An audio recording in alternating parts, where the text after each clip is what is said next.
Hi guys, good morning, good afternoon, good evening, whatever time of the day you are joining us. You're welcome. My name is Uzamako Kafor, and I'll be taking you guys on this class that I've titled Upwork Hack Strategy. If you're in this class or if you're watching this video, I want to assume that you already know what Upwork is about.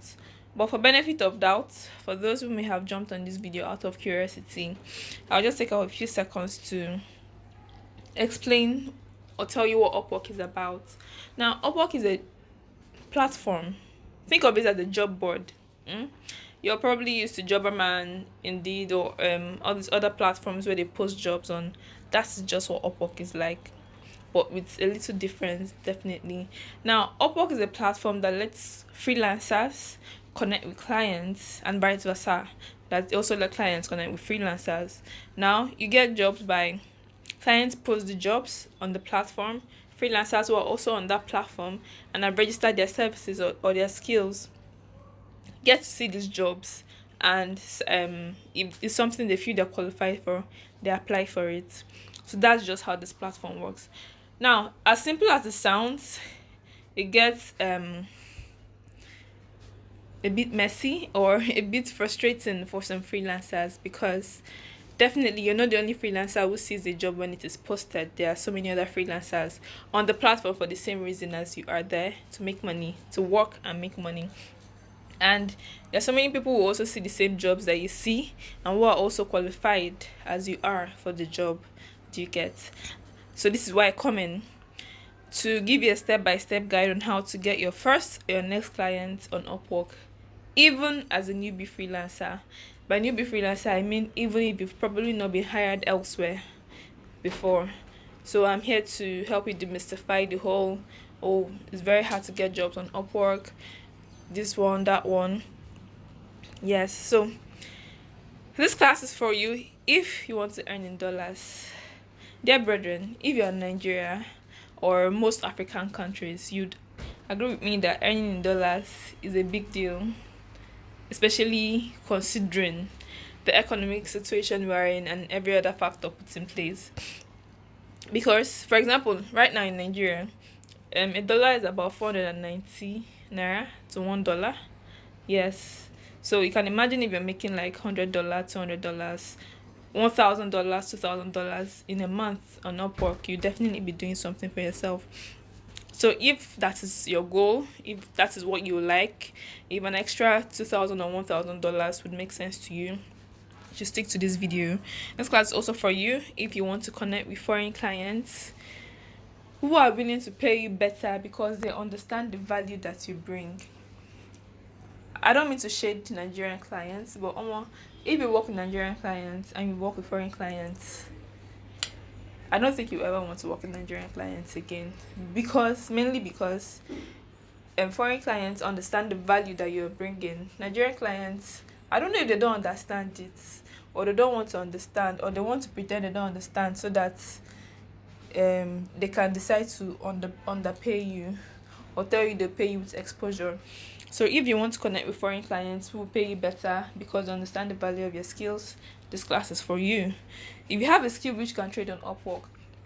Now, I explained that Upwork is like a marketplace, and every market deals on demand and supply. So as a client, as a freelancer rather, you should have a skill which you are supplying. You're not just on the platform for vibes, or you're not just on the platform just to be there. You have to have a skill or a service you are selling. So if you have a skill, then definitely this class is for you. If you don't have a skill yet or a service, you can still watch through to the end, but just make sure you keep in mind that you have to have a skill or a service before you can make money on Upwork. If you've been on Upwork where you had to land your first client, or you've even gotten your first client and it's been hard for you to get another client, this class is definitely for you. Now, before we get started, let me tell you why you should pay keen attention to everything I'll discuss in this presentation. Now, understand that you probably watched so many other videos, or listened to so many other talks, or read so many other blogs, and from observation, most people just discuss these things out of theoretically. Do you get?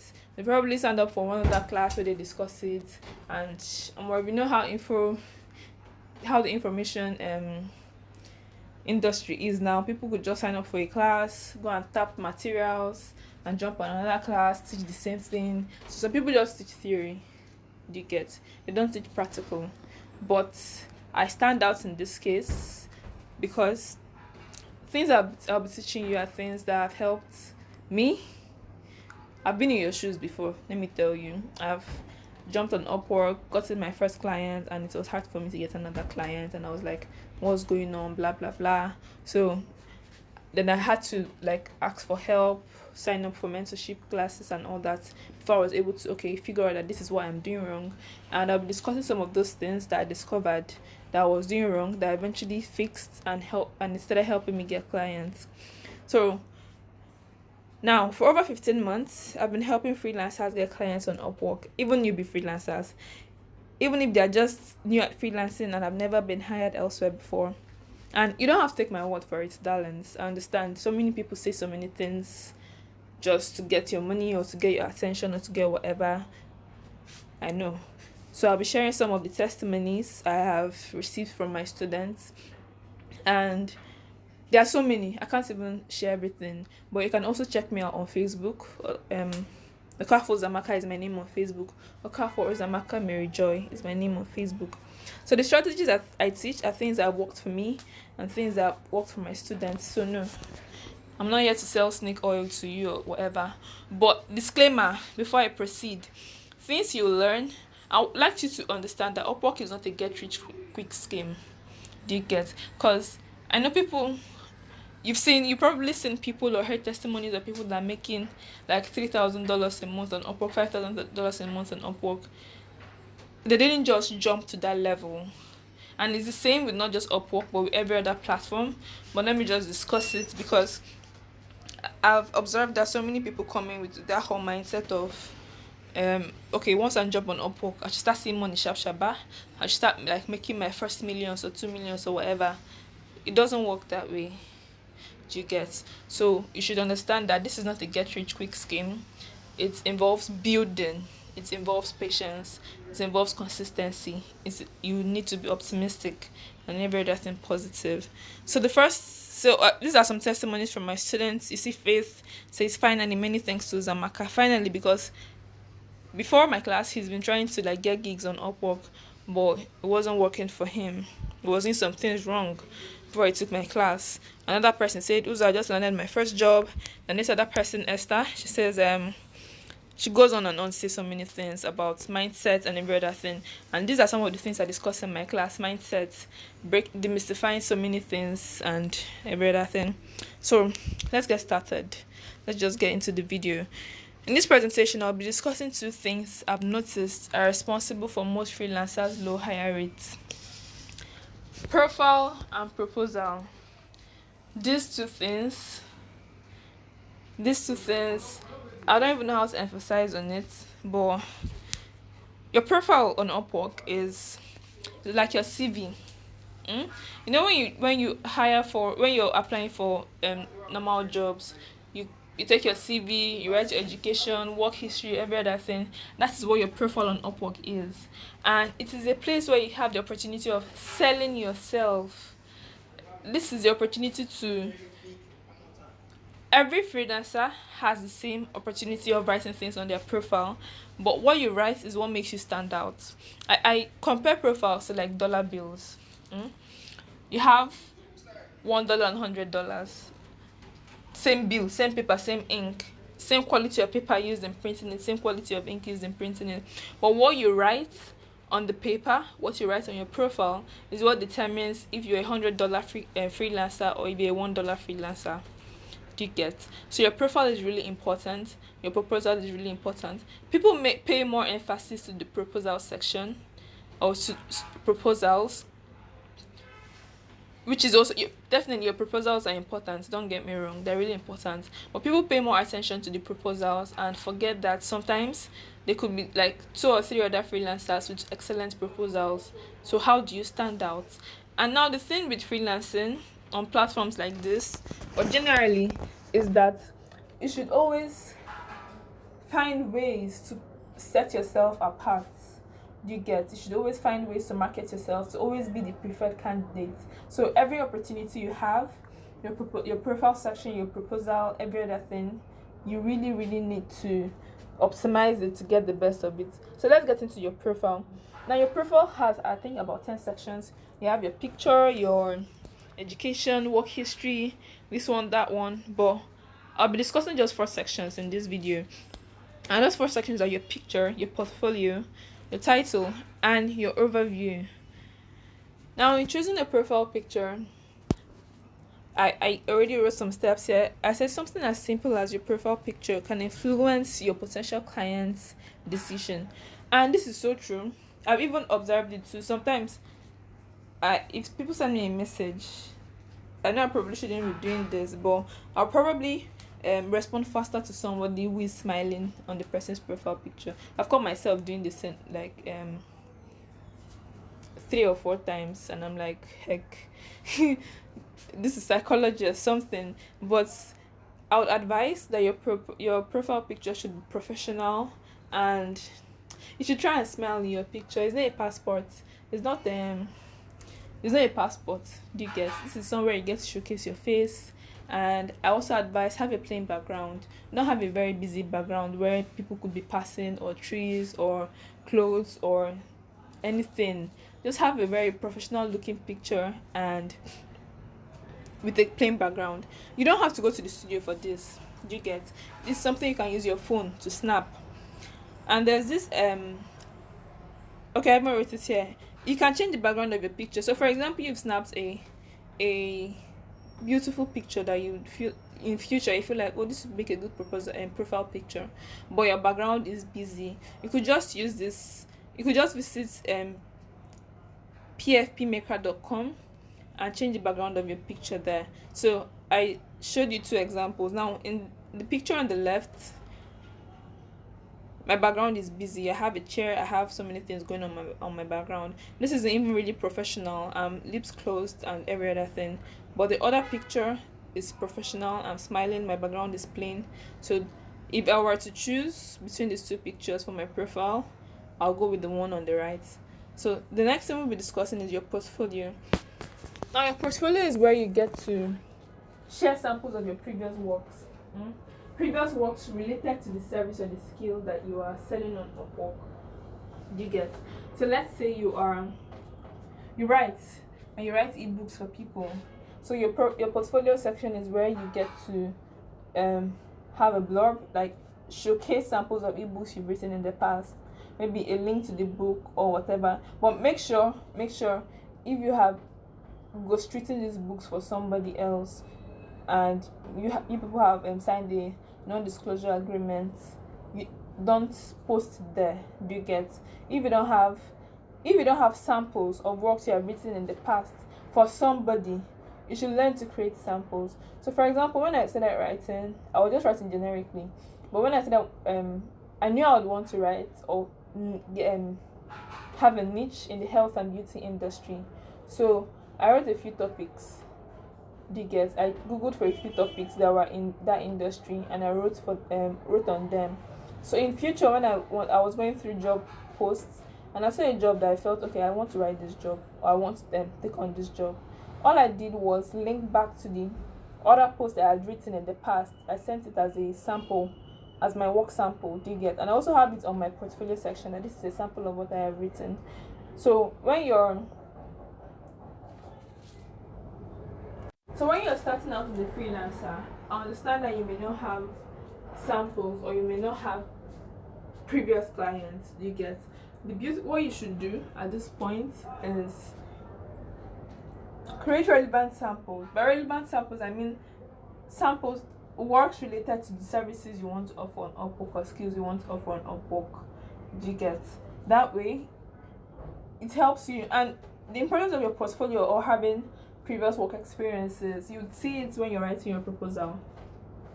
You get? Because it's easier to convince the client that I can do this job for you because I have done it in the past for somebody else, than to tell a client, but because I've done it in the past, than to tell the client I can do this job for you, but you don't have any proof that you can actually do the job because you've not done it before, and the clients will feel okay, is it my work you my contract or my project you want to use and learn work?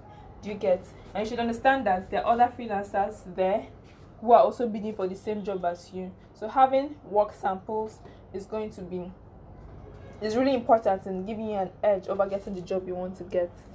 Next thing we're looking at is the title. The title. Now, SEO, the whole SEO is called search engine optimization. For those of us who may not know what SEO is, SEO applies on Upwork too. And the hack for SEO is in choosing keywords. Now, keywords are words that people searching for your service or your product or your organization or whatever would use when searching for it. Do you get? So let's say you're a content writer.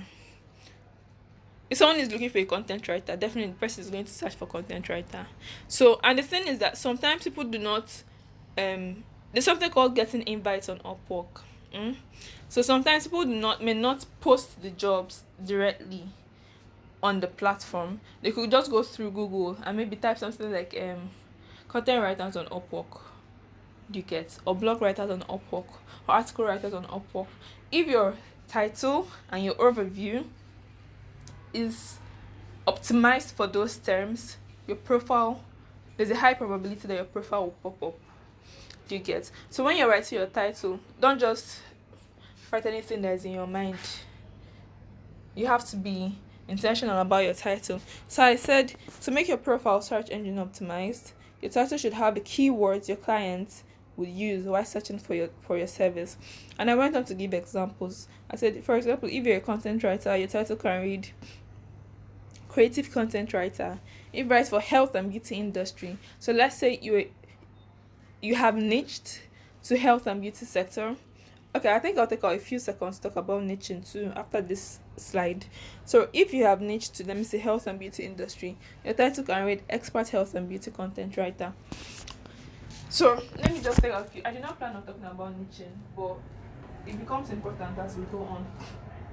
Niching is choosing to serve a particular group of people. Do you get? And the importance of niching is that it sets you out as an expert. So for example, you have toothache. Would you rather just go to a general doctor or you'd go to a dentist? I would assume you go to a dentist if you have toothache. And the thing is, if you went to a general hospital, number one, they will not even take care of you very well in the first place.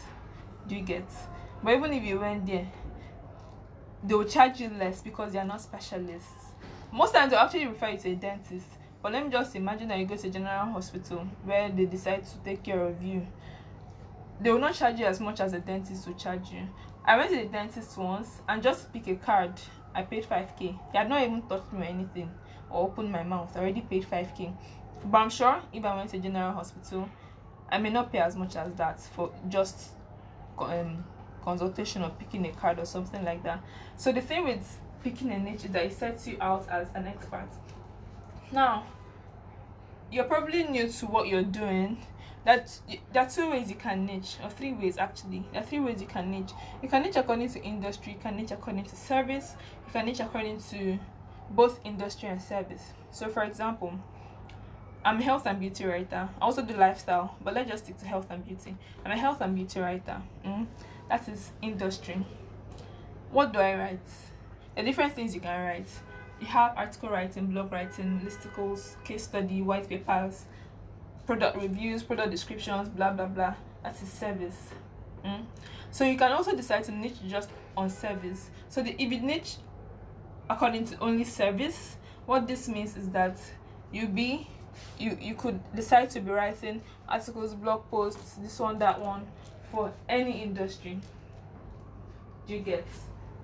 You can also niche according to, and if you choose to write for, you can also niche according to both health and industry. So both industry and service. So what this means now is that I could say I'm a health and beauty article writer, or I'm a health and beauty blog post writer. Now I have niche according to both industry and service. So I'll discuss for writing. There are so many other services you can offer. You can be a graphic designer, you can build this one, you can build that one. And then for people who do like book publishing, they could tell you there are Amazon Kindle, EPUB, this one, I don't really know those terms in publishing, sure, but those are, you can niche according to industry, you can niche according to service. And the beautiful thing about this is that specialization specialization marks you out as an expert, and you get more money when people recognize you as an expert than when people recognize you as a jack of all trade. So back to what we're discussing. Next thing we'll be discussing is your overview. Your overview section is this is where you get to sell yourself scatter. Your overview should answer the questions: what do I do? Who do I do it for? What qualifies me to do it? And what results will the client get by hiring me? Then it should definitely end with a CTA. A CTA means a call to action. Now let me answer each question one by one. Now, in your overview, it should state the services you offer. So this is where you talk about what do I do. And now remember, I just discussed niching. And I told you guys, like, for example, as a writer, you could maybe be doing case studies, white paper, product descriptions, blah blah blah. Your overview should be able to answer this question even before the client maybe reaches out to you. Do you get? So your overview should be able to tell the clients, oh, I do case studies, so I do white papers, so I do product descriptions, I write this one, I write that one. Do you get? Then it should answer, who do I do it for? As a writer, who do you write for? Are you writing for like B2B, B2C? Are you writing for health and beauty brands, tech brands, financial brands, whatever it is? Who do you do it for? Do you get? 13 results is, what do you get by hiring me? You have to be specific. Now your overview is a pitch. Is where you get to pitch yourself. Is a copy. You get? If you know what copywriting is selling yourself, selling your services, selling your products using words. So that is what your overview does for you. So there's so many other freelancers with your skill set. So what guarantee are you giving your clients or your potential clients? Are you guaranteeing them that your write-up would increase their sales or improve conversions for them, or you write engaging articles? So what specifically are you guaranteeing them that they'll get by hiring you? Now, what qualifies you for this job you're doing? Is it education? Is it experience? Is it certification? You talk about it. Do you get? And it's important to mention this because you don't want to sound like someone who makes so many promises. So you should be able to specify, this is what I do, this is what I do it for. This is one guarantee, what qualifies me to do it. For example, you see someone that is a doctor and the person did not go to school, or the person did not go to medical school or something, and the person is not a native doctor, the person is a medical doctor. What qualifies you to become a medical doctor in the first place? You will not feel safe in the person's hands. Do you get? So it's just the same thing you should also do. Handle objections what your clients may have. If you say you write sales letters that's guaranteed to maybe raking millions for them, anybody can make this promise, but you can stand up by telling them that perhaps you have the experience, you've been a copywriter for XYZ years, or you've been a marketing and sales person for XYZ years, you've done this one, you've done that one. You can even give them case studies of previous work you've done in the past that helped you to get the results you want. So what I'm just saying is your overview should just answer the question, what qualifies you to do it? Is it your education? Were you schooled in this? Is your experience? Do you have certifications in this? So basically, I did a mini overview here, and I said let's put it all together. So let's say your title is expert health and beauty content writer. Your overview can read something like this. Definitely your overview should be longer than this, but it shouldn't be too long, but it should be longer than this. I just wrote this to help you put things in perspective. So I said, are you looking for creatively written website content that delights customers and converts leads to long-term clients? Now take note of text that are not in white here. Do you get? So delights customers and converts leads to long-term clients is what will I do? Is the result you will get. I mean, directly telling the results you get that with the website content I'll write. So what am I doing? I'm writing website content. What will the website content do to delight customers and convert leads to long-term clients? Then I say I'm here to help you write them. And I go and here to say my name, and I tell you I'm a dynamic content writer. So this is me telling you who I am. So I specialize in creating educative, engaging, and compelling content for businesses in the health and beauty industry. So I also tell you who I write for. Do you get? What am I doing this for? Health and beauty industry. And I perform superbly at writing landing page content, product descriptions, mission statement, product reviews, blah blah blah. This is still me telling you more of what I do. So I go on ahead to also tell you what qualifies me to do it. I say I am a certified HubSpot Academy inbound marketer. I can help you handle your inbound marketing strategy needs with high quality writing solutions. So I just go on and on. So this is me answering the question, what qualifies me to do it? Do you get? Then I tell you, let me apply my skills and experience. I also tell you that what qualifies me is my skills and experience from over 3 years of writing. So the point of also taking the pain of stress of writing this overview is to let you understand that you're answering these 4 questions doesn't even have to be so lengthy.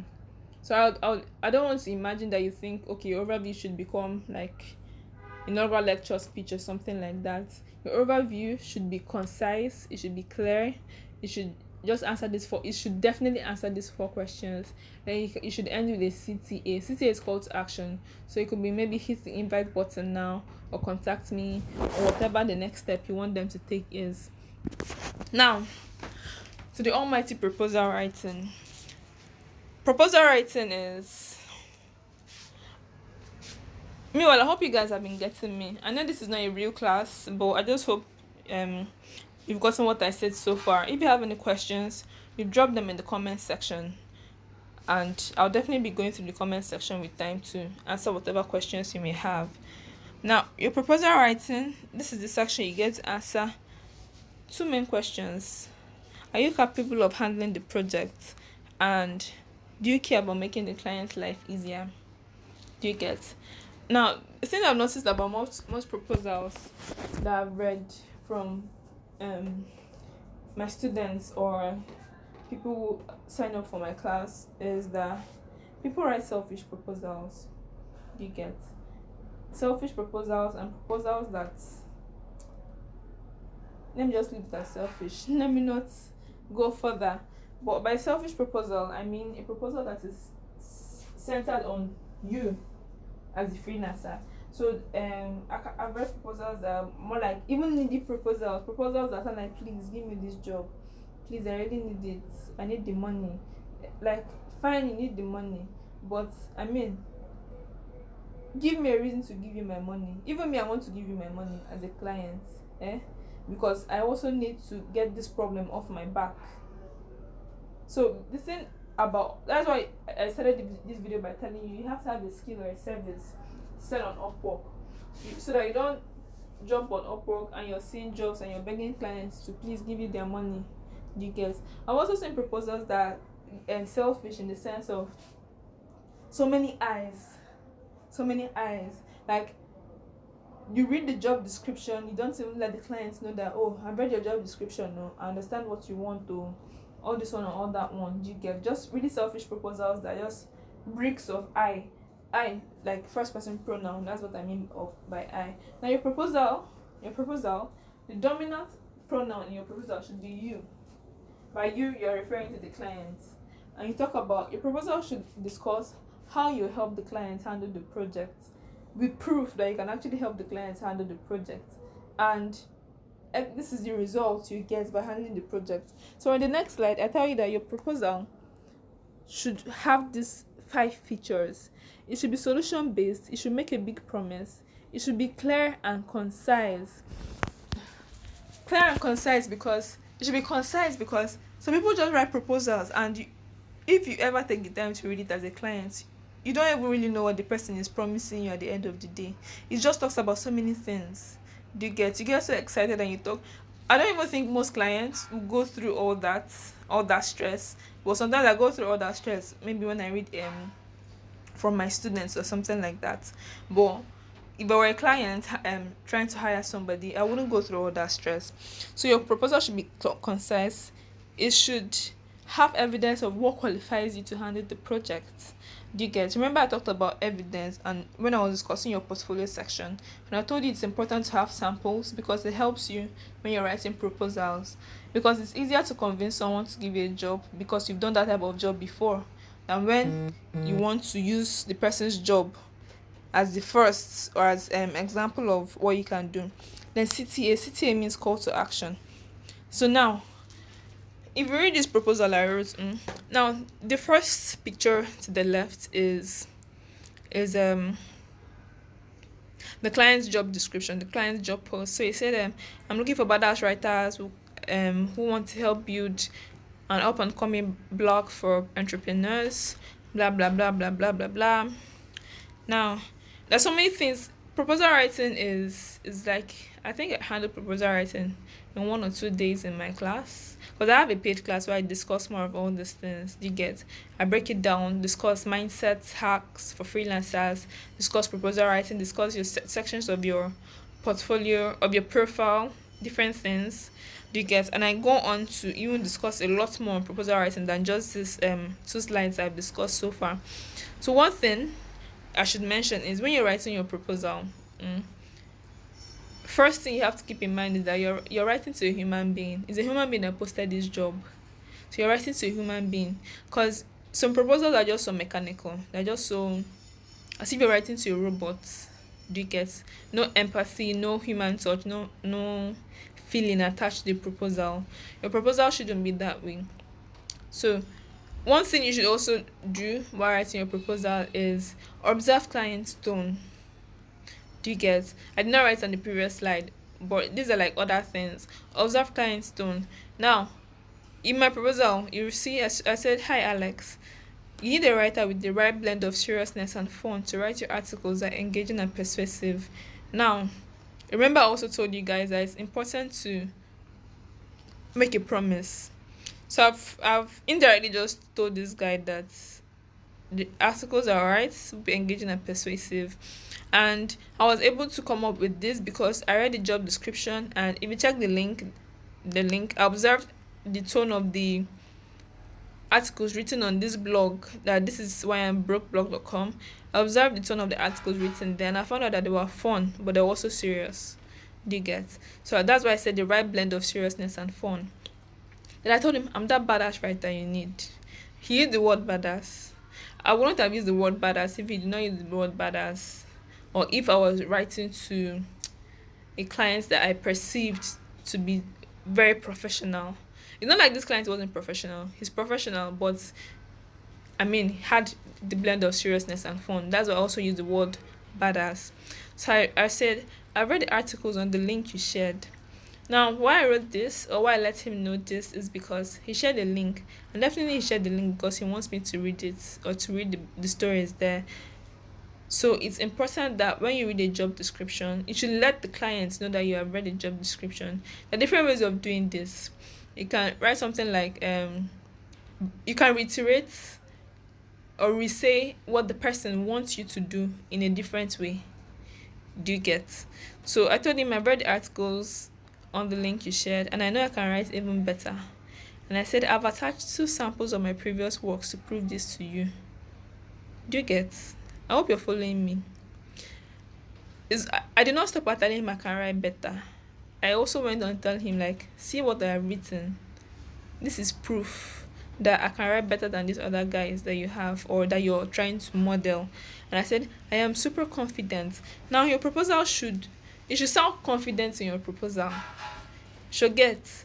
And because in fact the first step before we even jump into this proposal writing is before you sign up for a job, rather before you submit a proposal for a job, make sure it's a job you can handle. If I didn't feel like I can handle this job, I wouldn't submit a proposal for it. I would just move on with my life and look for other jobs that I feel like I can handle. But I told this guy I'm super confident that my skills and experience as a copywriter will persuade readers to invest in your offers. Now, I don't want to go into breaking down this proposal because I also added my copywriting knowledge in writing this proposal. Do you get? Now, I told him invest. I know I use the word invest. I did not use the word buy. But let's just move on. I said, I'm super confident that my skills and experience as a copywriter will persuade readers to invest in your offers while they are hooked by the conversational flow of the article. Let me help you make those dollars roll into your account even while you sleep. Now, I observed his site. His site is an e-commerce store. Do you get? Now, I would also advise you when writing a proposal, you have to think beyond what is written. Do you get? Now, if you read this whole article, there's no place he told me anything about trying to make money.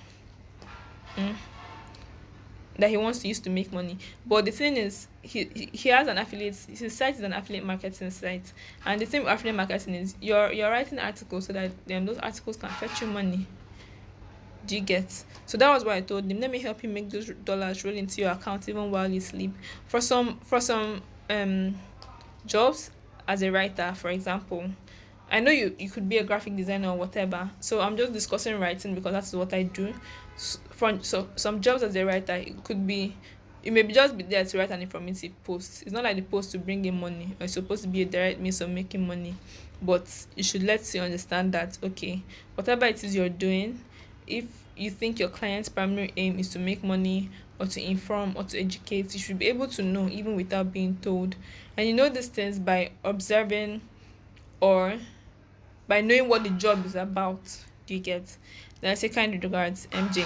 Then I also wrote PS, another promise. When I write for you, you will discover that I always deliver before a deadline, so I compromise on the expected quality of the work. Now, this proposal is just like 5 paragraphs. 1, 2, 3, 4, 5. Okay, let's say 6, including the PS. It's just like 6 paragraphs. It's clear, it's concise. Once you read it, you know what I'm about. Do you get? I do not go on rambling and rambling and rambling. So yes. So eventually he reached out to me and was like, "Hi MJ, thanks for your application. Out of all the applications, only 4 people stuck out from the crowd. And you were definitely one of them." And we go on, and then we eventually work together. So yes. Now, as I told you guys earlier, I host a class on Upwork, and I discuss a lot in class. You get? I discuss a lot that influences your mindset as a freelancer in the first place. Actually, the very first thing I discussed in my class is mindset hack for freelancers.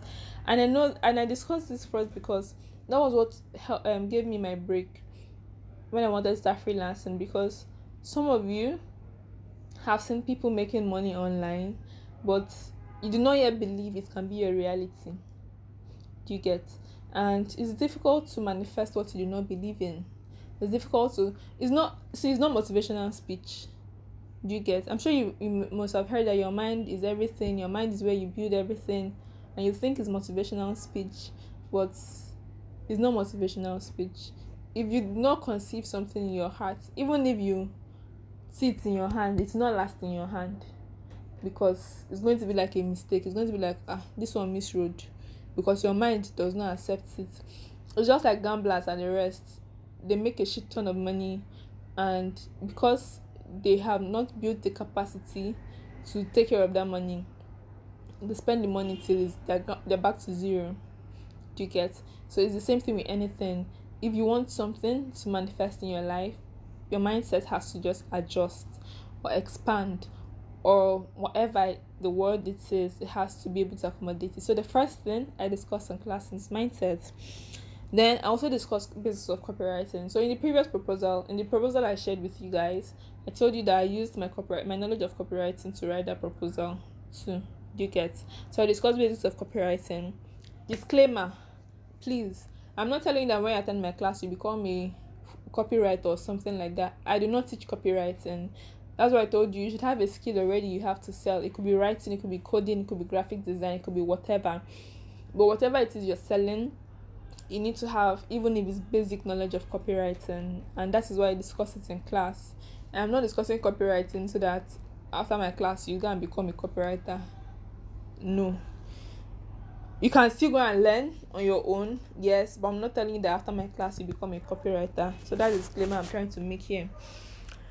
And another thing I discussed is setting the right foundation as a freelancer, how to pick a profitable niche. So I also discussed okay, these are the things you should consider when you're picking a niche.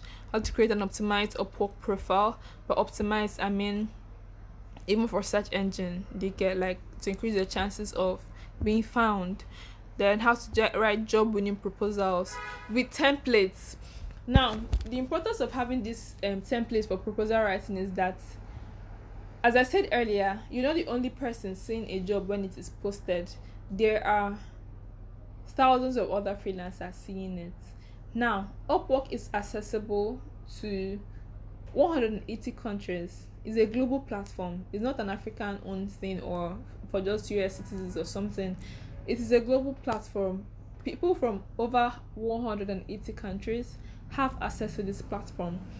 So you can already imagine that as you are seeing a job in Nigeria, another person is seeing it in Ghana, seeing it in Cotonou, seeing it in US, France, UK, Canada, London, everywhere, as far as they are online or scrolling through their job feed at the time. So you need a template. A template is something you can just model and modify in like 3 minutes. You should have written your proposal in like 3 minutes if you have a template that works. You get.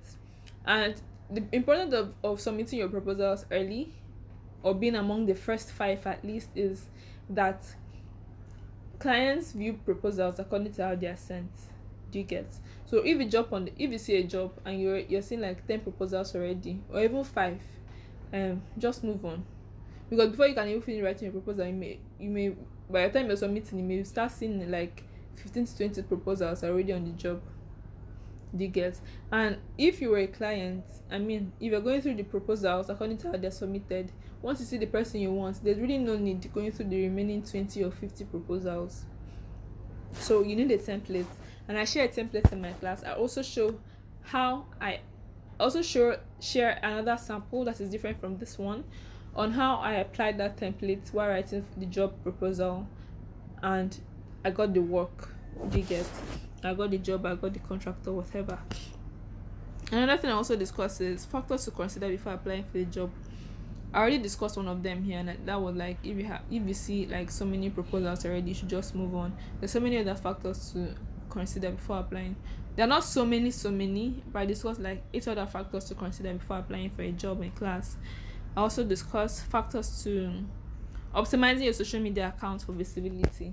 So even aside your Upwork platform, I also discussed how to optimize your other platforms like your Facebook and the rest for visibility, because whatever your job it is that you're doing as a freelancer, your clients are everywhere.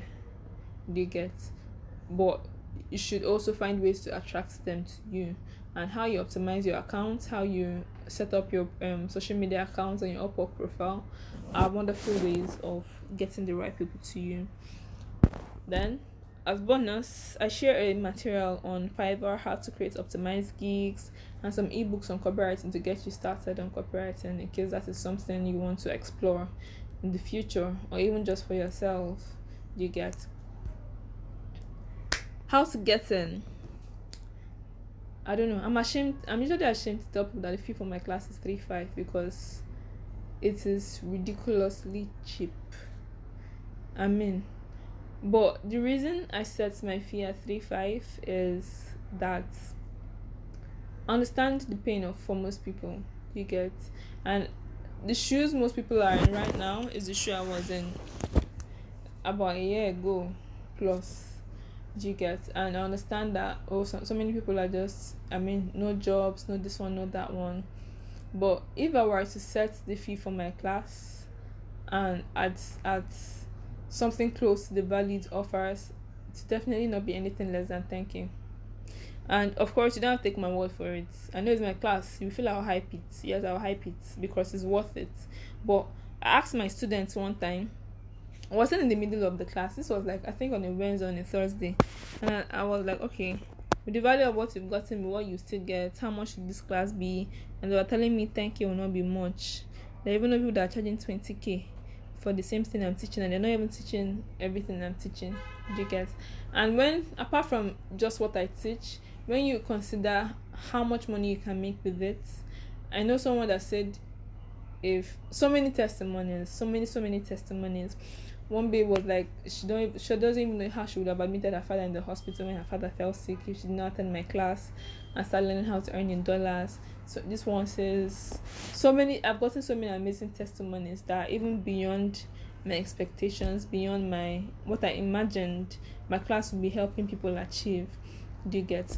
So if you are willing to make this investment in yourself, and I mean in a month, if you apply the principles I teach and ceteris paribus, you should be able to make at least 100,000 naira every day, every month, please, from the comfort of your home. You don't have to go anywhere. You don't have to spend extra money on maybe transportation or this one or that one. Upwork is something.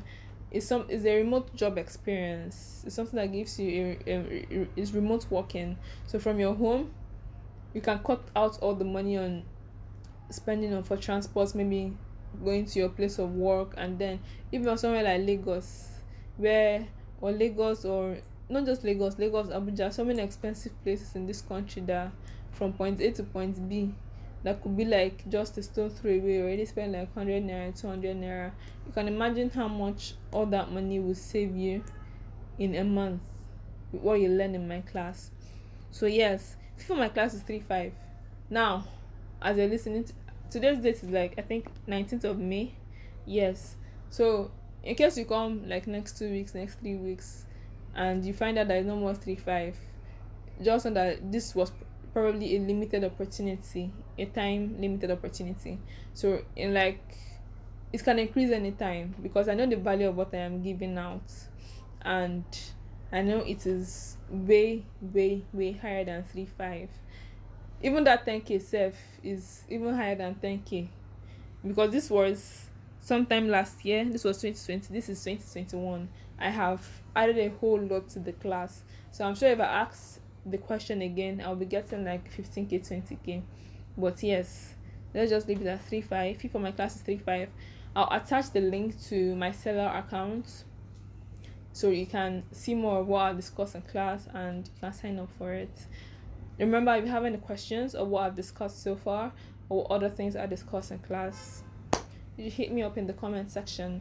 As an extra, I'll also be sharing a link to how to pick a niche. Sorry, no, not how to pick a niche. How to create relevant work samples. I'll also be sharing that link in the description box below this video. So do well to go in there. Ciao.